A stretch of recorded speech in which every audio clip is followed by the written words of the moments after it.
요즘 핫한, 군에서 가장 핫하신 분이 누구죠? 자꾸 사건을 키우면 좋을 게 없거든요. 지금 부하들이 열받았어요. 이거 일어나기 어려운 일이거든요. 군에서는요, 임성근 씨 사례에서 우리가 알 수 있는 교훈은 세 가지가 있죠. 예, 여러분 안녕하십니까? 오늘은 즐거운 토요일입니다. 오늘은 여러분들과 군대 관련 이야기를 좀 나눠보려고 해요. 아무래도 제가 군 법무관으로서 14년 동안 군에 몸을 담고 있었고, 육군 소령이었죠. 군에 대해서 잘 알고 군대 관련된 사건도 많이 하고 있기 때문에 군대와 관련된 사건 사고가 있으면 여러분들에게 저의 의견을 말씀드리려고, 그리고 이런 일이 있을 때 우리가 어떻게 대처해야 될 것인가. 왜냐면 우리나라는 징병제 국가이기 때문에 나와 관련된 사람 중에 군인이 아닌 사람은 거의 없을 거예요. 저도 남자 조카가 있는데 그 조카가 이제 고3 올라가거든요. 그러면 앞으로 2, 3년 뒤에는 군대 가야 한다. 예비 군인인 거죠. 그래서 우리가 잘 알고 있어야 돼요. 모르면 법률의 부진은 용서받지 못해요. 법은 전혀 고려해주지 않는단 말이에요. 특히 군대와 관련된 법에 있어서는 정말 아는 것이 힘입니다. 그래야지 사건이 발생했을 때 당황하지 않아요. 자, 오늘 드릴 말씀은요, 누굴까요? 단연코 요즘 핫한, 군에서 가장 핫하신 분이 누구죠? 네, 임성근 님이죠. 임성근 님. 저는 사단장이라고 하고 싶진 않은데, 왜냐면 이미 지휘관으로서의 위신이 땅에 떨어졌어요. 그분이 어떤 명령을 내려도 이제는 부하들이 듣지 않아요. 지금은 견장 떼고 정책 연수 받으러 가셨다고 하더라고요. 잠시 이제 휴양차 가신 거죠. 다른 군인들은 이런 경우에 보통 보직해임을 당하죠. 근데 이분은 정책 연수를 가신 거죠. 법은요, 공평하지 않습니다. 그러니까 나도 그럴 거라고 여러분 생각하시면 안 돼요. 우리는 달라요. 그분은 정책 연수, 우리는 보직해임 당하는 거죠.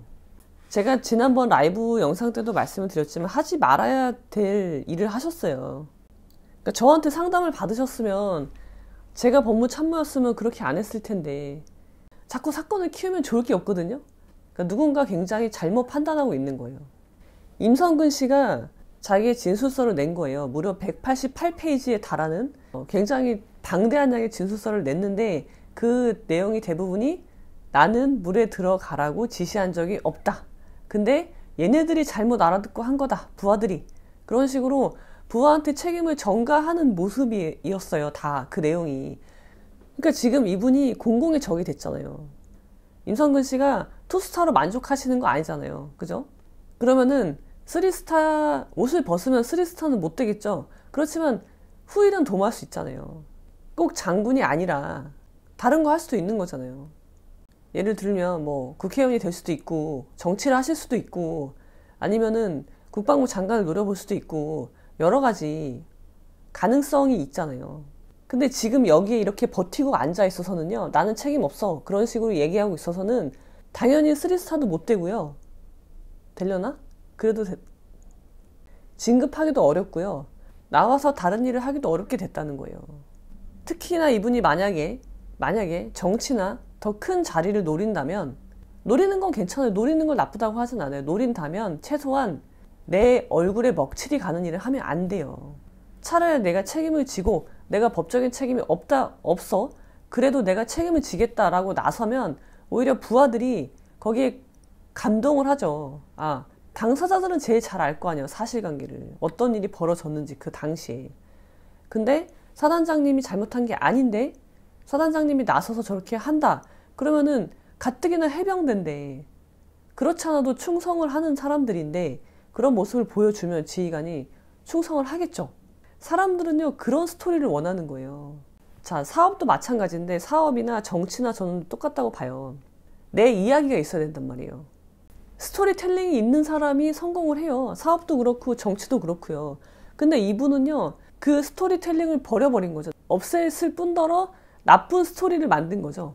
지금 중대장들까지 다 일어나서 사단장을 공격하는 형국이잖아요. 게다가 최근에는 여러분 녹취록까지 나왔습니다.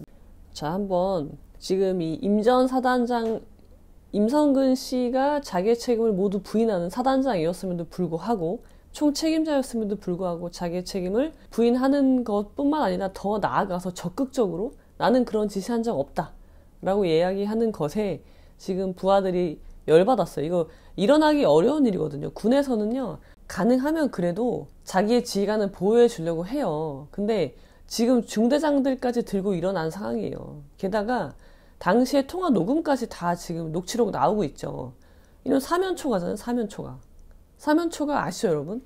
초나라 황후가 유방의 한나라 군사들한테 둘러싸여서 사면에서 사방에서 초나라의 피리 소리가 들려오는 그런 상황. 어떻게 해야 되겠어요? 황후는 그 상황에서 권토중례할 수도 있었는데 잠시 물러나서 도망가는 거죠. 초나라로 도망가서 다시 원기를 회복해서 들어오자.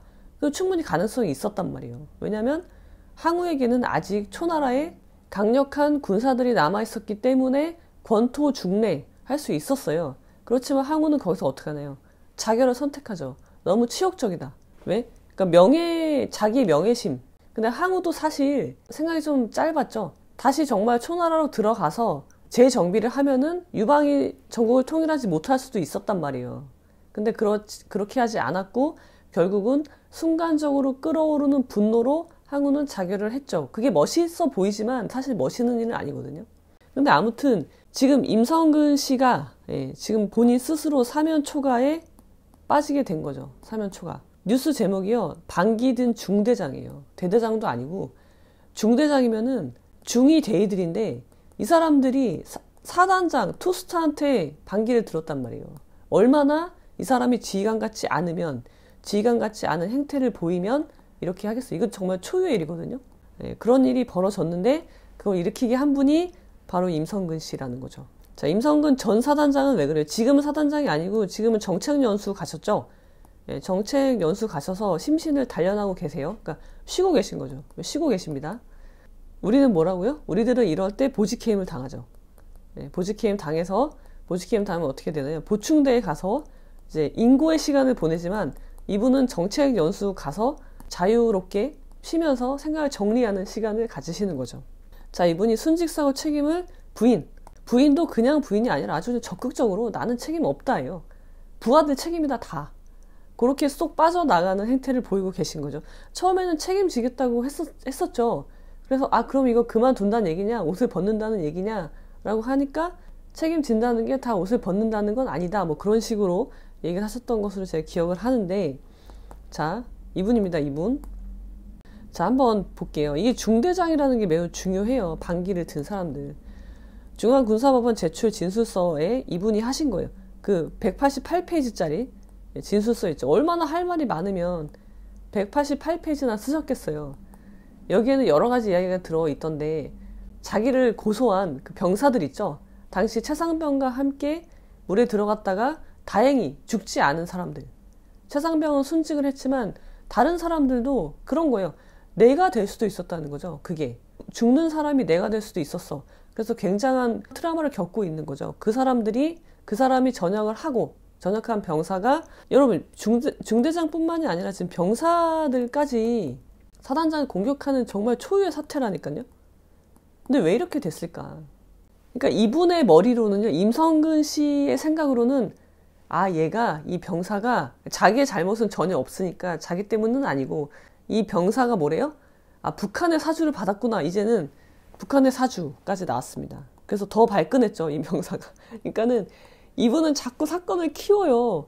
빨리 이거를 무마시켰어야 되는데 자기도 어느 정도 책임을 져야 맞는 거잖아요. 도의적으로라도 법률상 책임이 없다고 주장을 하시면 도의적으로라도 있는 건데 그거마저 없다는 식으로 나와버리니까 이제 모든 사람을 다 열받게 만들고 있어요. 열받는다는 건 좀 안 맞는 것 같고 분노하게 만들고 있는 거죠. 그래서 188페이지짜리 진술서가 나온 거예요. 할 말이 너무 많아서. 언론도 공격하죠. 언론도 편파적이다. 병사는 북한의 사주를 받았다. 부하들은 나는 물에 들어가지 말라고 지시했는데 부하들이 잘못 알아들었다. 그렇게 이제 주장을 하고 있는 거예요. 물에 들어가지 말라고 수차례 지시했다. 그런데 현장 지휘관들이 지시를 잘못 알아들었다. 현장을 강조하죠. 그러니까 나는 현장에 있지 않았어. 그러니까 나는 책임이 없다는 뉘앙스로 들리고요. 현장에 있던 놈들 책임이지, 그렇게 가는 거죠. 그러니까 현장에 있던 사람들이 누구예요? 대대장, 중대장들. 너네 책임이야.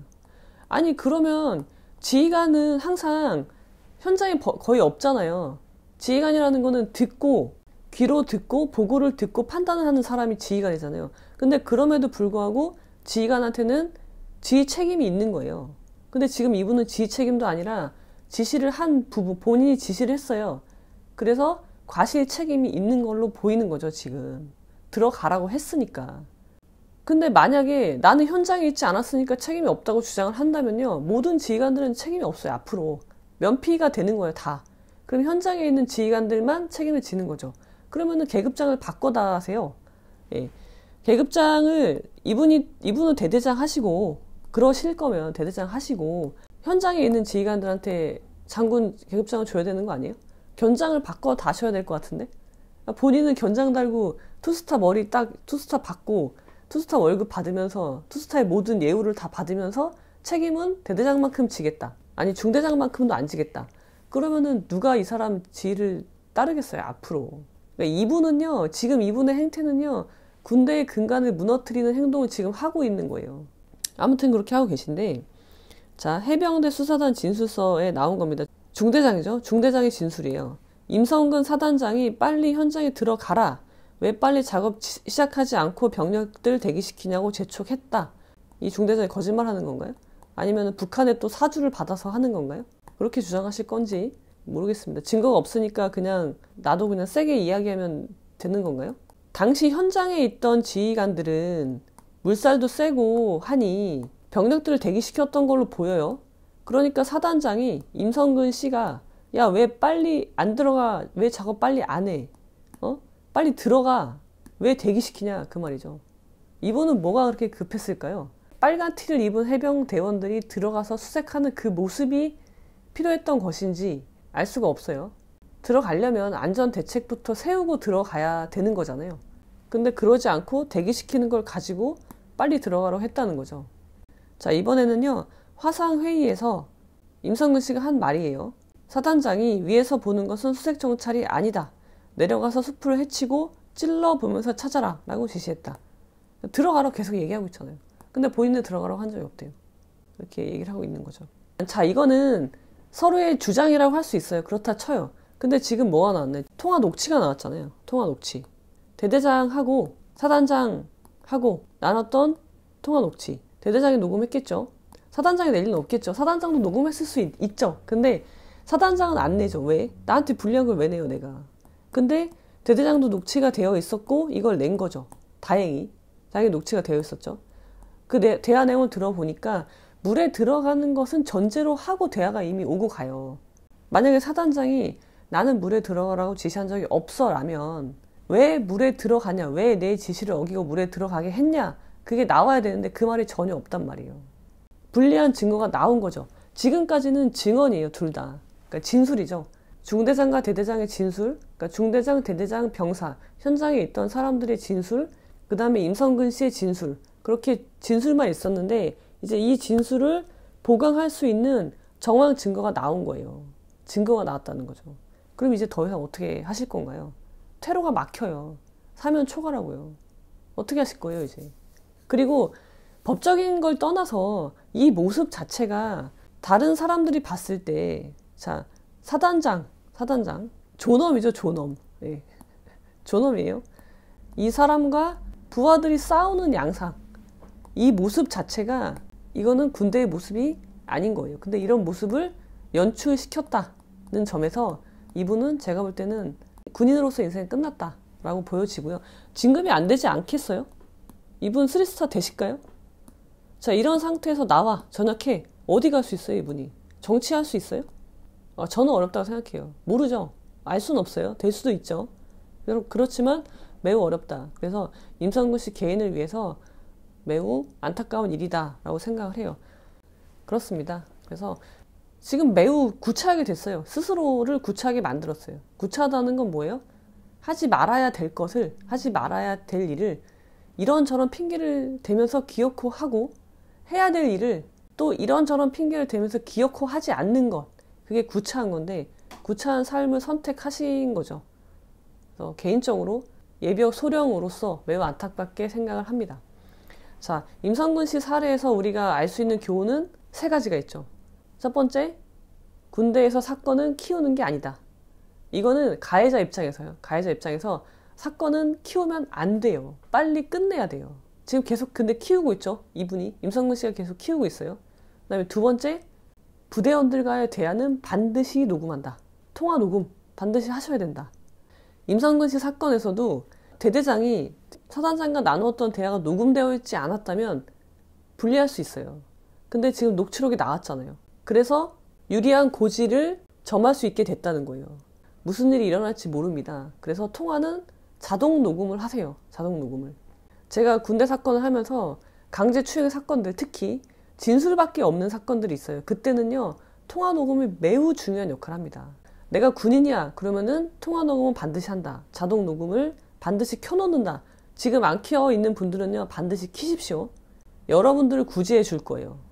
그 다음에 세 번째, 사건이 발생했을 때는 어떻게 한다? 아는 변호사랑 상담을 한다.